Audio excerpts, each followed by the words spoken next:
খাবারটা হয়তো এমন কিছুই নয়, খুবই সাধারণ একটা খাবার, সকালের প্রাতরাশ। মুড়ি চিরা, গুড়, টক দই, আর সাথে আছে একটু মুরগি, সব কিছু দিয়ে একটা মাখা। কিন্তু এই মাখাটার যেটা বিশেষত্ব, যেটা অতুলনীয়, সেটা হলো মায়ের হাতের স্বাদ। এটা মায়ের হাতের তৈরি, মায়ের স্নেহ আদর ভালোবাসা দিয়ে প্রস্তুত। সেই স্নেহ আদরের ভালোবাসার স্বাদ এটাতে লেগে আছে। সত্যি, জীবনে যতদিন মা আছে ততদিন মানুষের শৈশব আছে, স্নেহ আছে, ভালোবাসা আছে। আর যতদিন বাবা মা থাকে এই জিনিসগুলো মানুষের সাথে থাকে।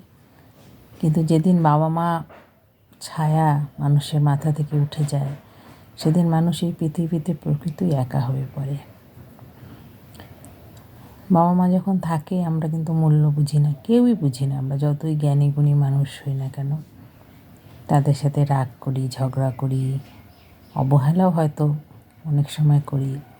কিন্তু তারা যত পুরনো হয় আমাদের জীবনে, আমরাও যত আমাদের জীবনে পুরনো হই, তত যেন ধীরে ধীরে অনুভব করি যে হ্যাঁ, এই মানুষগুলো আছে জন্যই আমাদের জীবন কতটা সমৃদ্ধ এবং আমাদের অস্তিত্ব এই পৃথিবীতে কতটা মূল্যবান।